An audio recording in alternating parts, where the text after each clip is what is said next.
20세기에 인도의 성자라고 불리는 썬다싱이라는 사람이 있어요. 한 번씩은 들어볼 수도 있어요. 이 썬다싱은요, 인도의 상류층 시크 교도의 집안에서 태어났습니다. 그의 아버지는요, 시크 교도들 가운데 상당한 지위를 가지고 있었어요. 그래서 그 아들 썬다싱이 가문의 전통을 이어주기를 바랬어요. 그런데 이 썬다싱이요, 영적인 갈급함 속에서 그가 많은 방황을 했습니다. 근데 그가 16살 때 극적인 체험을 합니다. 여러분, 이 선다싱이 처음에는요, 기독교에 대한 굉장한 반감을 가졌어요. 그래서 친구들 앞에서 성경을 갖다가 한 장씩 찢어 갖고서 불태웠습니다. 그리고서 이 선다싱이 얼마나 이런 영적인 갈급함이 있는지 이렇게 기도를 했다고 합니다. "만약 신이 존재한다면 나에게 참된 길을 보여주십시오. 그렇지 않으면 나는 오늘 죽겠습니다." 근데 이 고백이 그냥 하는 말이 아니라 그만큼 이 썬다싱에 대한 어떤 영적인 갈급함과 간절함이 있었던 거예요. 그래서 이게 그냥 얘기한 게 아니라, 그래서 만약에 신이 나를 오늘 안 만나 주면 나는 오늘 새벽 기차에 급행 열차에 몸을 던지기로 정말 결심을 하고 이 썬다싱이 그렇게 기도를 한 거예요. 그런데 새벽 5 시가 다 돼 가는데 이제 아무런 여기가 없는 거예요. 그런데 새벽 4시 30분 경에 갑자기 그가 기도하는 방에 갑자기 눈부신 광채가 비춰지기 시작했어요. 그래서 이 썬다싱이요, 처음에 여러분 인도 사람이라고 했잖아요. 여러분 잘 아는 것처럼 인도는 신화가 많잖아요. 그런데 신화 속에 신이 나타난 줄 알고 빛 가운데 한 사람이 딱 나타나서 그 신화 속의 신인 줄 알고 썬다싱이 깜짝 놀란 거예요. 그랬는데 그분이 빛 가운데서 이렇게 얘기를 하셨다는 거예요. "너는 언제까지 나를 박해하려느냐? 내가 너를 위해서 십자가에 죽었노라." 이렇게 말씀하시더래요. 그래서 이 선달싱이, 아, 이분이 내가 그토록 미워하고 성경을 불태웠던 바로 예수 그리스도임을 깨달은 거예요. 이 썬다싱은요, 그 신이 어떤 신이든 아무튼 신이 있다면 나를 찾아오라고 했는데 그동안 자기가 믿던 신 아무도 찾아오지 않았는데 주님이, 예수님이 찾아오신 거예요. 그래 갖고 이 썬다싱이요, 기독교로 회심하게 됩니다. 그래서 이 썬다싱이요, 기독교로 회심하고 집에 가서 부모님께 그리고 형제들에게 자기가 예수님의 제자가 됨을 알려줍니다. 그러자 가족들이 이 썬다싱을 해요합니다. 그러면 안 된다고. 그리고 그렇게 되면 우리 이건 가문의 수치라고. 그렇지만 이 썬다싱은요, 아니다고. 나는 이제 예수님의 제자가 됐다고 아주 분명하게 선언을 합니다. 그래서 결국 썬다싱이요, 가문에서요 추방당합니다. 그래서 집을 떠나서요 이제 기차를 타고 이제 30분 정도 오기 시작했는데요. 갑자기 썬다싱이요 피를 토하기 시작한 거예요. 그래서 왜 그런가 봤더니 이 썬다싱 부모님이, 썬다싱이 이제 기독교를 믿는다고 하니까 이거 가문의 수치잖아요. 음식에다 독을 넣은 거예요. 그래서 '차라리 죽는 게 낫겠다. 이건 가문을 더럽히고 수치스럽게 하느니 죽는 게 낫겠다.' 해서 거기다 독을 탄 거예요. 그런데 그래서 이 선다싱이 피를 토하고 있는데 마침 인근에 있는 기독병원에 가게 돼서 거기서 기적적으로 선다싱이 살아납니다.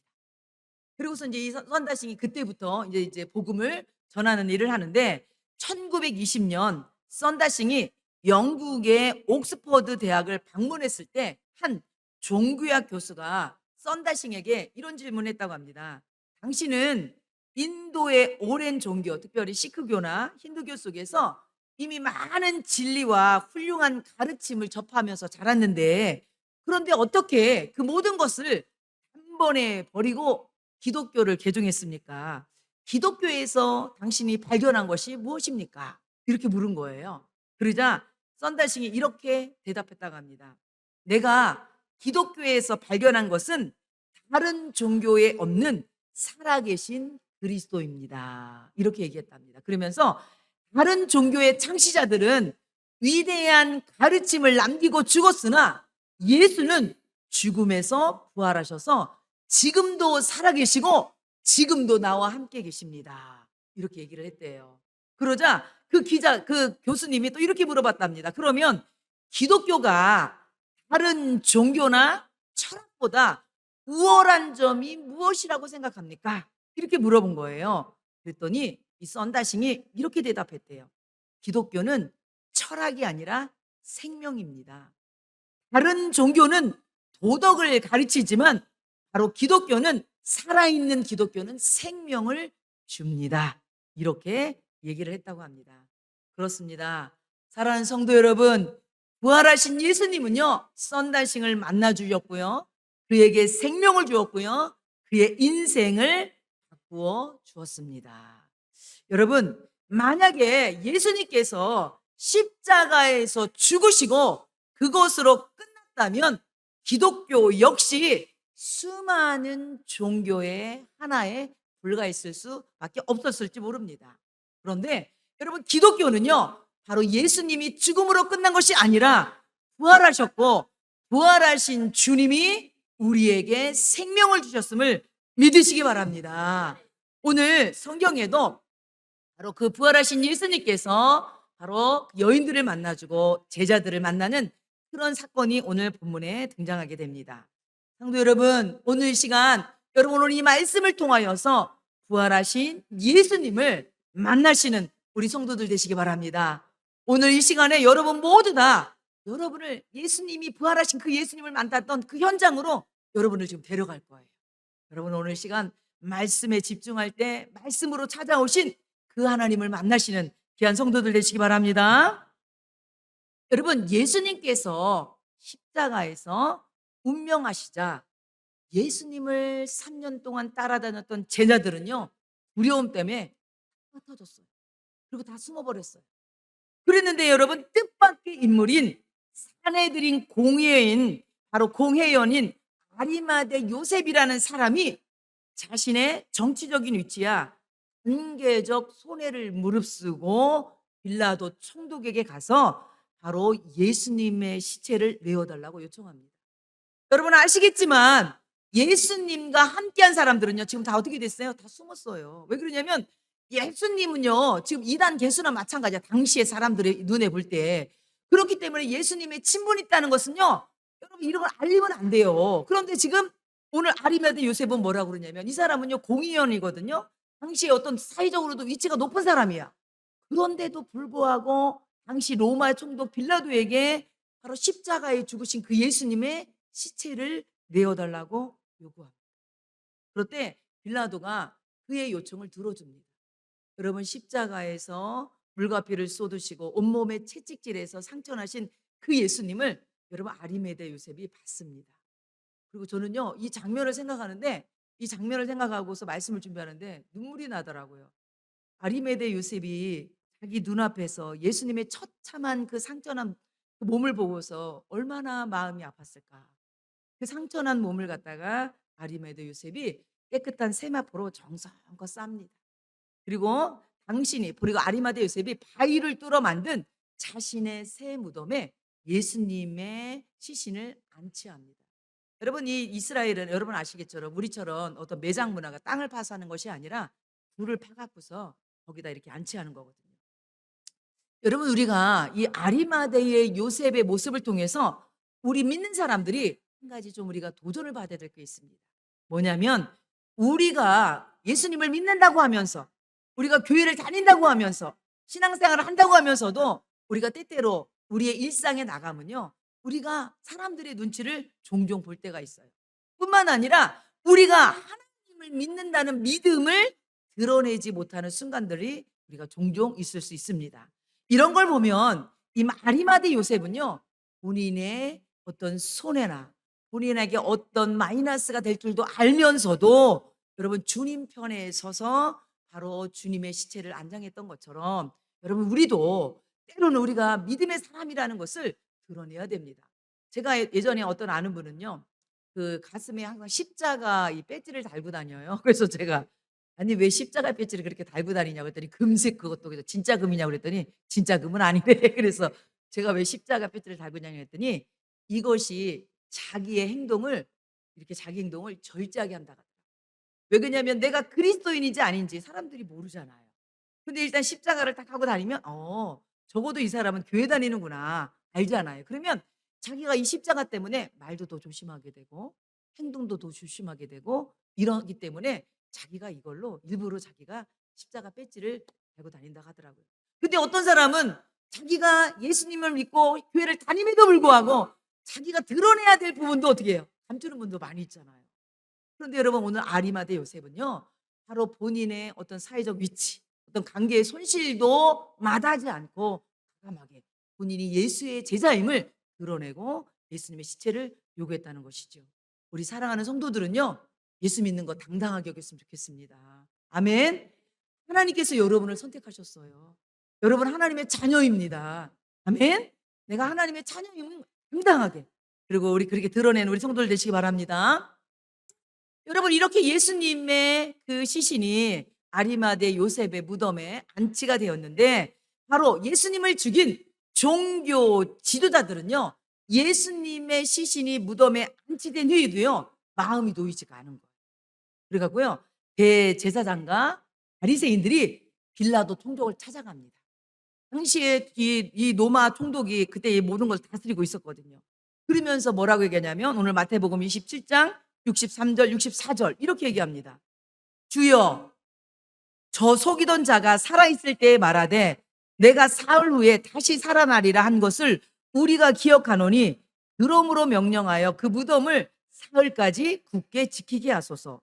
그의 제자들이 와서 시체를 도둑질하여 가고 백성에게 말하되 그가 죽은 자 가운데서 살아났다 하면 후에 속임이 전보다 더 클까 하나이다 하니, 이렇게 얘기합니다.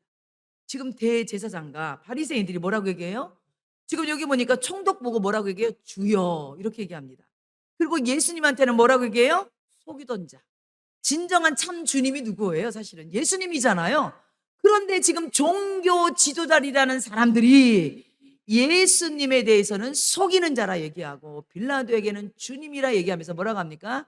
저 예수님, 바로 저 속이던 자가 살아있을 때에 죽은 다음에 3일 만에 살아난다는 얘기가 있으니까 어떻게 사람이 죽은 다음에 살아날 수 있겠습니까? 아마 저의 제자들이 자기의 스승의 시체를 훔쳐다가 예수님이 살아났다 이렇게 얘기하면 저 도를 따르는 사람들이 더 많아질까 두렵으니까 아예 사전에 차단합시다, 지금 이렇게 건의를 하는 거예요. 그러니까 빌라도가 어떻게 했어요? 그렇게 하라고. 그래서 여러분 보면, 여러분 그렇게 하라고 허락을 합니다. 그런데 여러분, 예수님의 시신이 안치된 무덤은요, 그래서 여러분 3중으로 봉쇄가 됩니다. 여러분, 먼저 마태복음 27장 60절 보니까 이렇게 돼 있어요. 바위를 뚫어서 만든 자기의 새 무덤에 모신 다음에 무덤 어기에다가 큰 돌을 굴려 놓고 갔다, 이렇게 되어 있습니다. 예수님의 시신을 안장한 그곳에요, 어떻게 했어요? 그 입구를 큰 돌을 굴려서 막았다는 거예요. 여러분, 이 돌은요, 몇몇 장정 어른 남자들이 굴려야지만 굴려지는 돌입니다. 왜 그러냐면, 자칫하면 여러분 시신을 도둑질 당할 수도 있을 것뿐만 아니라 산짐승이나 이런 것들이 시신을 해할 수 있기 때문에 큰 돌 같은 걸로 이렇게 막아놓거든요. 이것뿐만 아니라 지금 종교 지도자들이 얘기한 것처럼, 빌라도이 허락한 것처럼 마태복음 27장 65절 66절 보니까 이렇게 얘기하고 있습니다. 빌라도가 이르되 너희에게 경비병이 있으니 가서 힘대로 굳게 지키라 하거늘 그들이 경비병과 함께 가서 돌을 임봉하고 무덤을 굳게 지키니라, 이랬어요.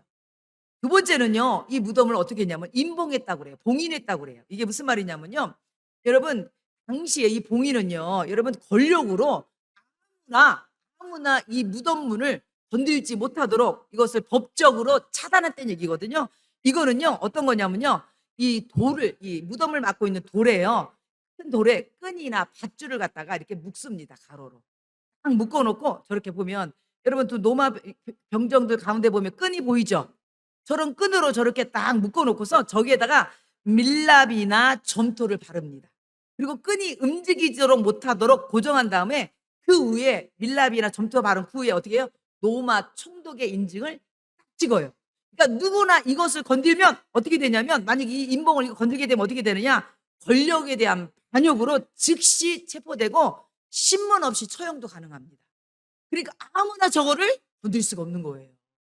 여러분, 그것뿐만 아니라 여기 여러분 옆에 군인들이 있는 것처럼 로마 경비대를 갖다가 배치를 시켜서 4명의 군사들을 동원시켜 갖고서요, 아무도 저기를 갖다가 가지 못하도록 저렇게 지금 지키고 있는 거예요. 만약에 군인들이 저 임무를 실패하잖아요. 군인들도 처형당해요. 그러니까 군인들도요, 목숨 걸고 철통 경비를 하는 거예요, 지금. 그러니까 예수님의 시체를 지키느라고 삼중 봉쇄를 한 거예요. 첫 번째, 돌문으로 가다 놓고. 두 번째 뭐예요? 임봉한 거예요. 돌에다가 임봉을 해서 아무도 이것을 건들지 못하게 만들고. 세 번째는 어떻게 해요? 여러분, 저렇게 군인들이 지키고 있어요. 여러분, 이렇게 오늘 여러분 이것을 보면서 오늘 세상에도요, 바로 오늘날 세상도 다르지 않다는 것을 얘기하고 있어요. 여러분 보세요. 악이라는 이름의 돌로, 물질주의라는 돌로, 조롱과 박해라는 돌로요, 복음을 가두고 교회를 무너뜨리려는 사단의 전략이 있어요, 여러분. 그러니까 아주 그래서 여전히 지금도 저렇게 예수님을 딱 가다 놓은 거예요. 그러나 여러분, 하나님께서는요, 큰 지진이 일어나게 하시고 천사를 보내셔서 임봉된 무덤의 돌문을 단번에 돌려 버리셨습니다. 그것이 마태복음 28장 1절 2절에 나와요. 볼까요? 안식일이 다 지나고 안식 후 첫날이 되려는 새벽에 막달라 마리아와 달인 마리아가 무덤을 보려고 갔더니 큰 지진이 나며 주의 천사가 하늘로부터 내려와 돌을 굴려내고 그 위에 앉았는데 그랬습니다. 여러분 보세요. 하나님께서요, 하나님이 손대셨어요. 하나님이 역사하셨어요. 지진을 통해서 땅을 흔들게 만드셨고, 그리고 천사를 보내서 이 돌문을 열었습니다. 그리고 여러분, 우리가 또 하나 더 기억할 건 뭐냐면 마태복음 28장 4절에 보니까 보세요. 지키던 자들이 그를 무서워하여 떨며 죽은 사람과 같이 되었더라. 여러분, 이 지키던 사람은 누굽니까? 여러분, 경비병들이거든요. 경비병들이 지금 무덤에서 예수님의 시신을 지키고 있었는데 도리어 이 경비병들이 어떻게 됐대요? 어떻게 두려움에 이 경비병들이 죽은 사람처럼 됐대요. 오히려 죽었던 예수님은 다시 살아나시고 경비병들은 죽은 사람처럼 된 거예요. 아주 반전이 일어난 겁니다. 성도 여러분, 아무도 열 수 없는 저 돌문을 하나님께서는요, 한 번에 열으셨음을 믿으시기 바랍니다.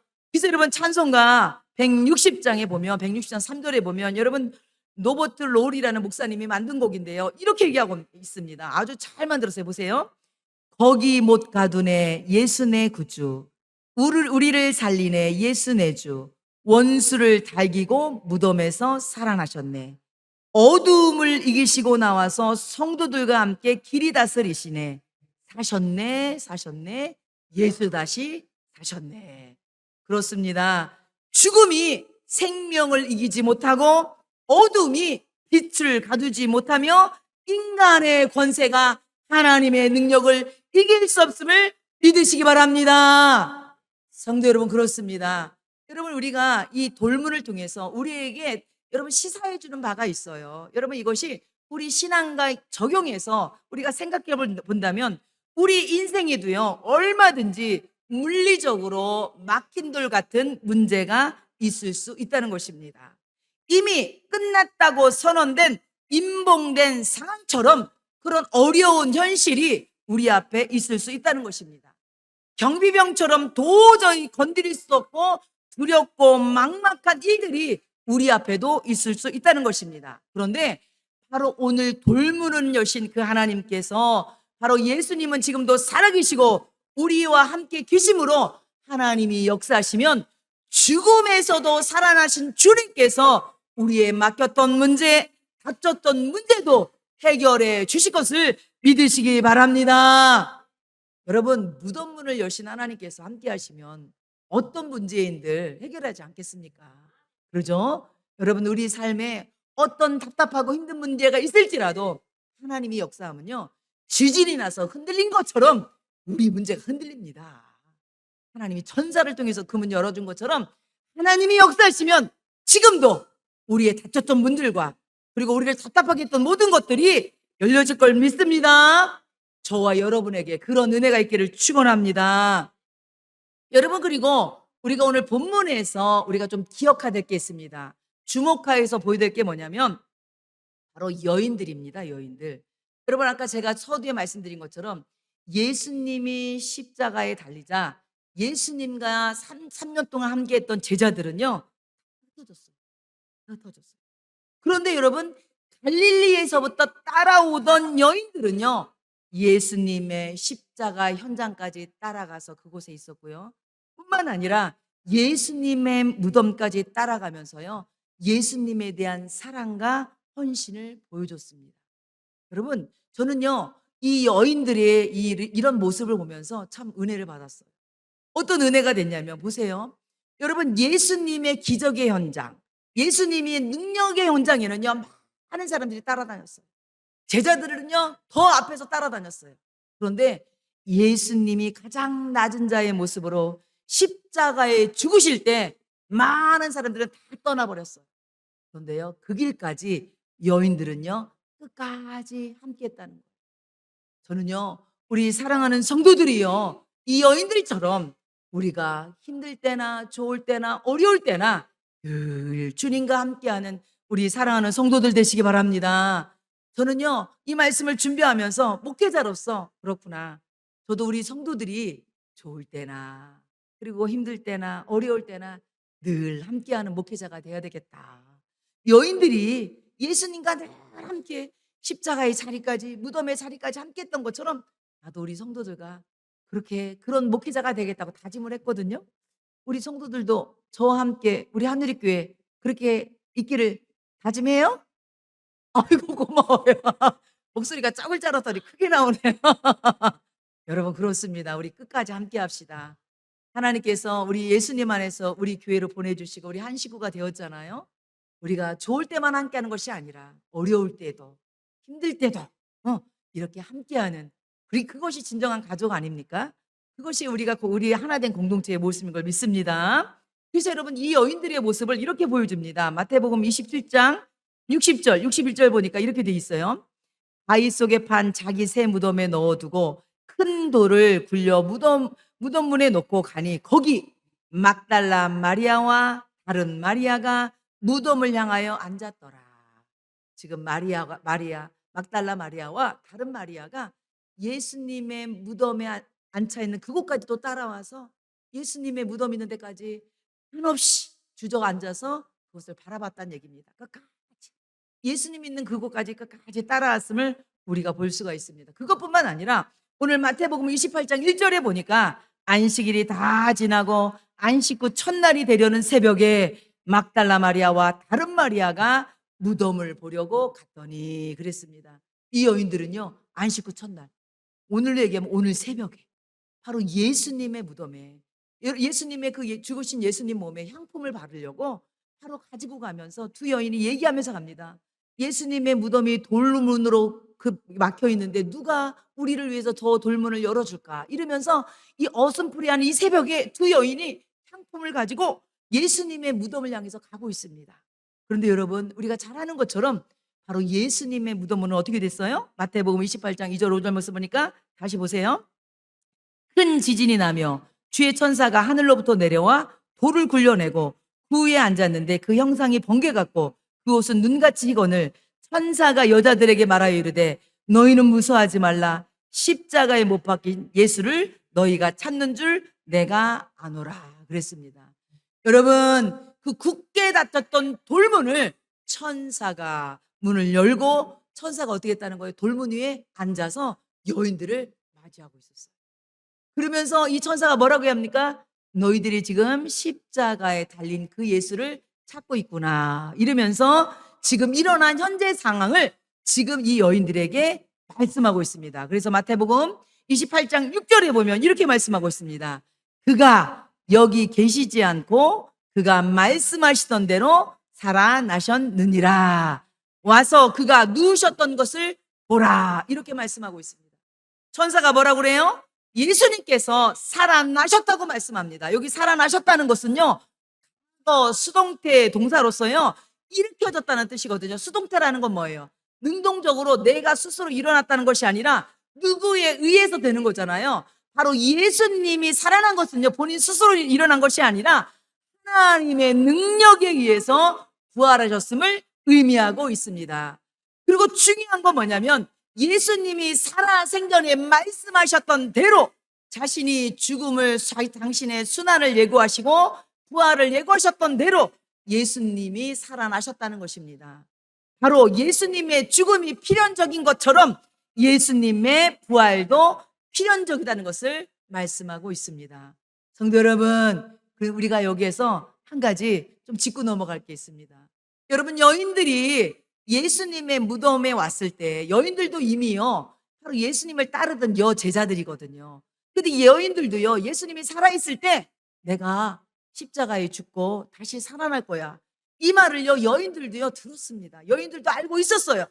그런데 지금 이 여인들은요 그거에 대한, 예수님의 부활에 대한 확신이 없었어요. 그죠? 왜? 지금 예수님의 무덤에 와서 살아계신 주님을 찾고 있어요? 십자가에서 죽으신 예수님 찾고 있었어요? 그렇죠. 지금 여인들이 십자가에서 죽으신 예수님을 찾고 있었어요.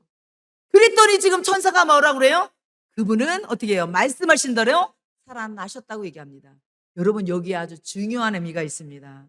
성도 여러분, 우리가요 믿음이 온전하고 우리가 믿음이 좋아서 우리가 여러분 나가는 것이 아니라, 설사 여러분 우리의 믿음이 연약해도요, 여러분 우리가 믿음이 부족해도요 우리는요 주님 앞에 나와야 된다는 것이에요.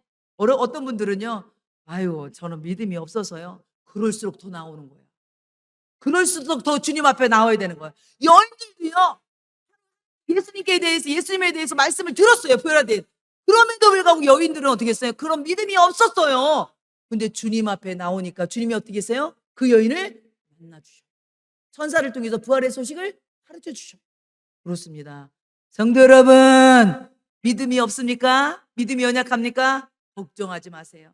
여러분이 할 일은요, 연약한 믿음 가지고, 부족한 믿음 가지고 부지런히 주의 전에 나오면 주님께서 말씀을 통해서 여러분을 만나 주실 걸 믿습니다. 말씀을 통하여 여러분의 믿음이 새로워지게 하실 걸 믿습니다. 그래서 여러분은 나와야 되는 거예요. 주일날 나와서 하나님 말씀을 들어야지만 바로 믿음이 자라는 거예요.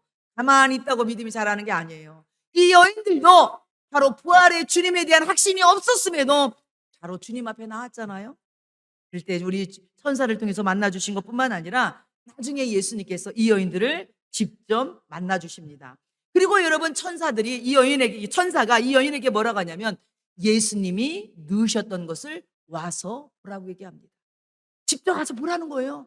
눈으로 확인하라는 거예요. 시각적으로 보라는 거예요. 여러분, 예수님이 누우셨던 그 자리가 어떤 자리였습니까? 여러분, 죽음의 자리요, 실패의 자리요, 더 이상 희망이 없던 그 자리가 예수님이 부활하심으로 말미암아 어떤 자리가 됐어요? 승리의 자리가 됐어요. 할렐루야. 그래서 여러분, 고린도전서 15장 55절 57절에 보면 이렇게 말씀하고 있습니다. 사망아, 너희 승리가 어디 있느냐? 사망아, 내가 쏘는 것이 어디 있느냐? 사망이 쏘는 것은 죄요, 죄의 권능은 율법이라. 우리 주 예수 그리스도로 말미암아 우리에게 승리를 주시는 하나님께 감사하노니. 아멘. 성도 여러분, 죽음을 이기신 그 예수님이 우리의 주님 되심을 믿으시기 바랍니다. 그 주님은 지금도 우리와 함께 계심을 믿으시기 바랍니다. 여러분과 함께 계시고 여러분을 도와주시고 여러분에게 은혜를 베푸실 걸 믿습니다. 그리고 여러분, 천사들은요, 그리고 이 두 여인에게 그리고 사명을 주십니다. 여러분, 그게 마태복음 28장 7절입니다. 이렇게 얘기합니다. 또 빨리 가서 그의 제자들에게 이르되 그가 죽은 자 가운데서 다시 살아나셨고 너희보다 먼저 갈릴리로 가시나니 거기서 너희가 배우리라 하라. 보라, 내가 너희에게 일렀느리라 하거늘. 그랬습니다. 오늘 여러분, 천사가 지금 이 여인들에게 뭐라고 얘기합니까? 바로 제자들에게 빨리 가서 예수님이 다시 살아났다는 이 소식을 전하라고 얘기합니다. 그리고 뭐라고 얘기하냐면, 예수님께서 살아계실 때 뭐라고 말씀하셨냐? 내가 갈릴리에서 너희들을 본다고 했으니까 제자들에게 얼른 갈릴리에 가서 바로 주님을 보라고, 이것을 가서 전하라고 여인들에게 얘기합니다. 그러자 이 여인들은요, 여러분 28장 8절에 보니까 이렇게 즉각적으로 행동을 합니다. 그 여자들이 무서움과 큰 기쁨으로 빨리 무덤을 떠나 제자들에게 알리려고 다름질할세. 얼마나 기뻤겠습니까? 여러분, 죽으신 예수님께서, 우리 주님께서 다시 살아나셨다는 천사를 통해서 들은 이 놀라운 소식을 여러분 이 마리아와 다른 마리아는요, 막달라 마리아 다른 마리아는요 듣고서 너무 기뻤습니다. 여러분 그것뿐만 아니라 무서움이거든요. 이거 무서움이라는 단어는 뭐냐면요, 경외입니다. 여러분 우리가 어떤 기적을 볼 때요, 우리가 무서움이 있잖아. 이거 뭐예요? 경외에서 오는 여러분 두려움입니다. 바로 이 두려움과 기쁨으로 여인들은요 이 소식을 알리려고 지금 제자들에게 달려가고 있습니다. 여러분 그런데 우리가 여기서도요 한 가지 중요하게 짚고 넘어갈 것이 있습니다.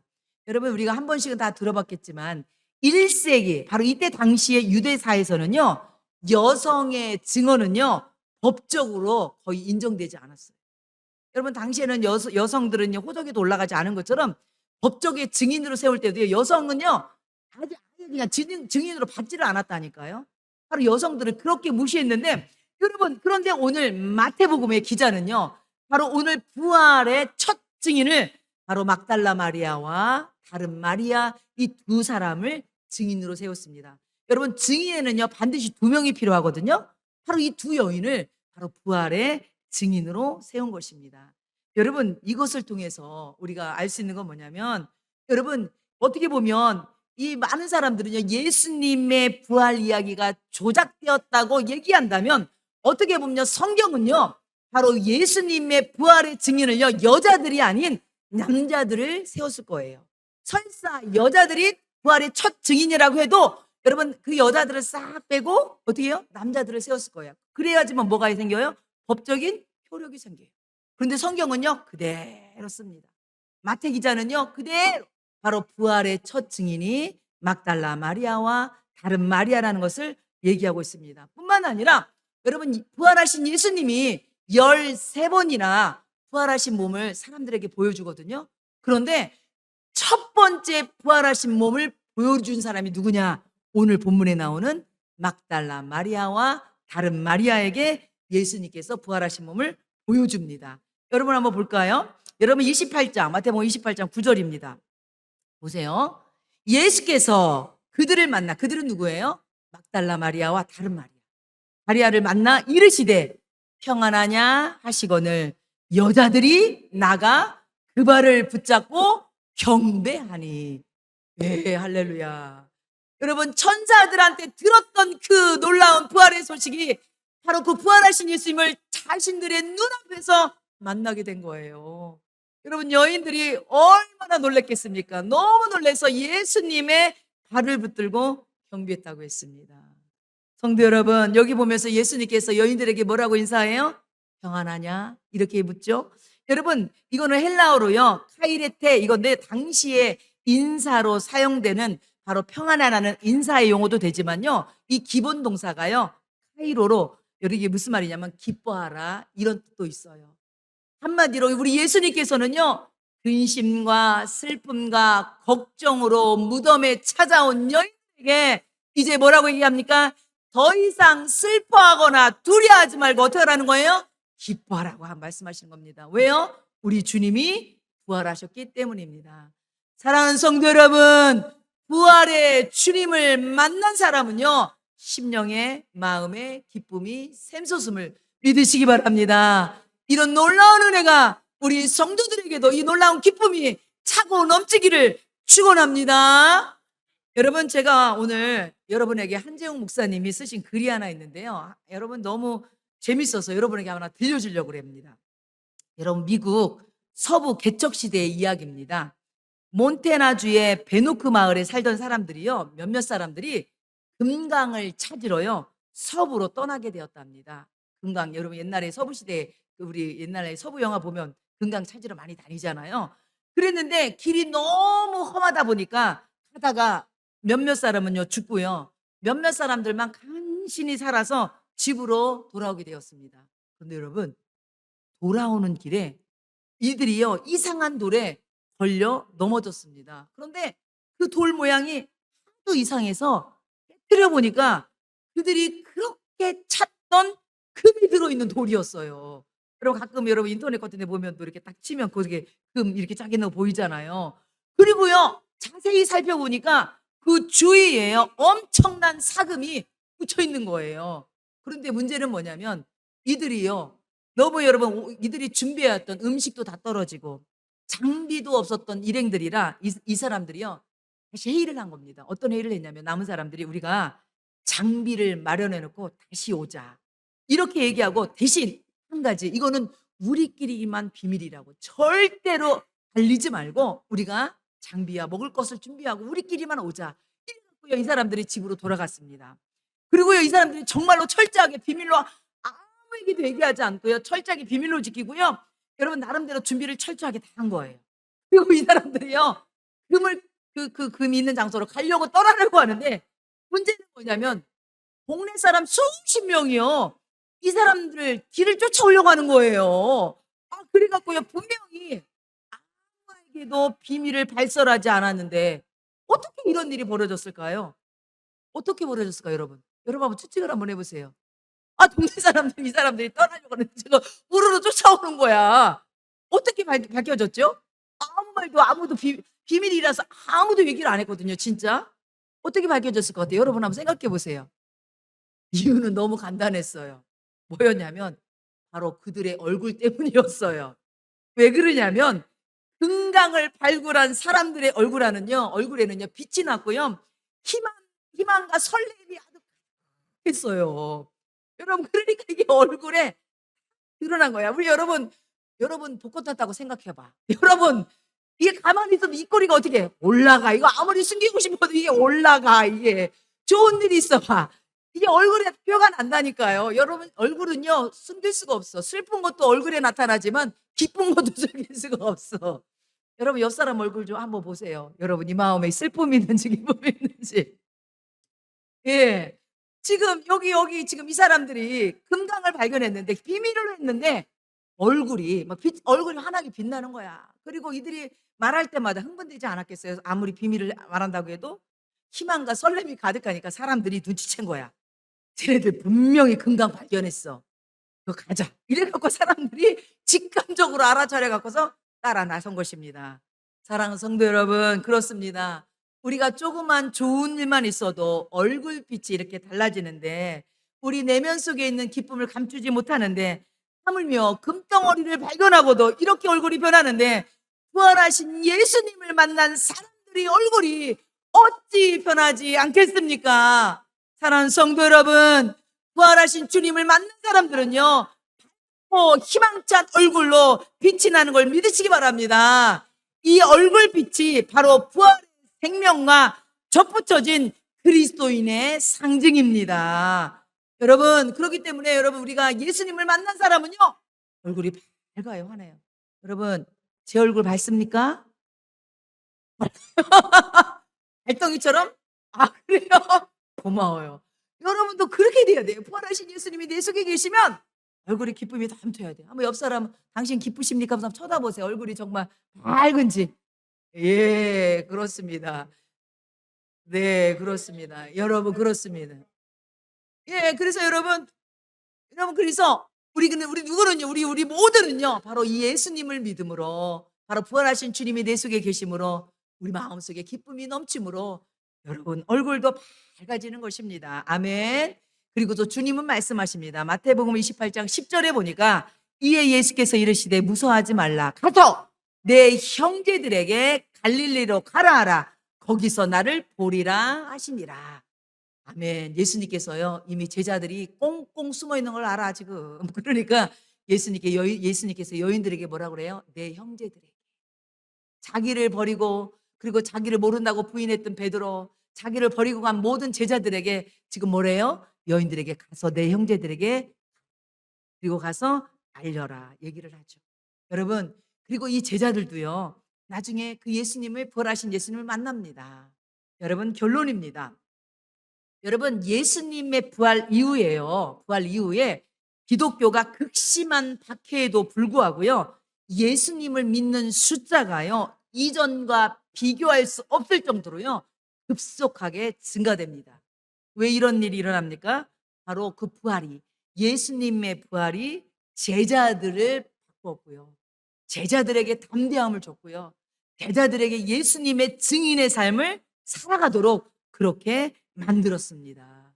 사랑하는 성도 여러분, 바로 부활의 역사가 바로 오늘날 우리 기독교가 있게 만든 거예요.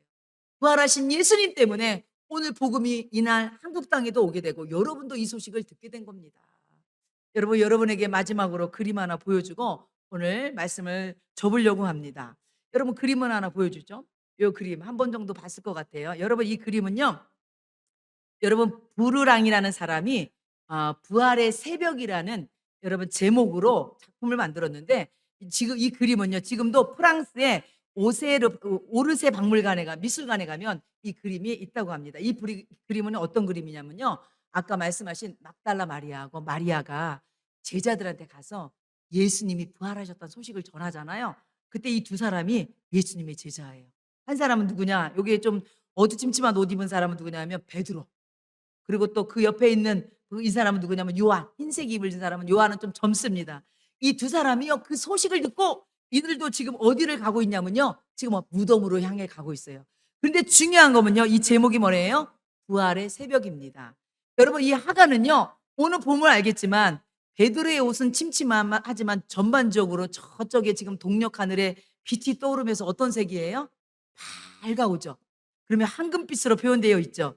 여러분, 이것을 통해서 화가는요, 무엇을 얘기하는 거냐면 아무리 밤이 깊어도 새벽이 오는 것을 막을 수 없다는 것을 표현한 것입니다. 다시 말해서 주님의 부활은 그 무엇도 막을 수 없다는 것을 표현하는 것입니다. 이 그림을 통해서 보여주고 있는 것입니다. 성도 여러분, 부활은요, 우리가 죽음 이후에 위로뿐만 아니라 오늘을 살아가는 힘이 됨을 믿으시기 바랍니다. 부활은요, 미래의 희망만 아니라 현재의 능력이 됨을 믿으시기 바랍니다. 바로 부활 신앙이 내 믿음을 일으키고 내 믿음을 다시 살리고 회복하심을 믿으시기 바랍니다. 그래서 이번 한 주간도 이 부활 신앙으로 하나님 은혜 안에서 기쁘고 힘있게 살아가는 우리 성도들 되시기를 축원합니다.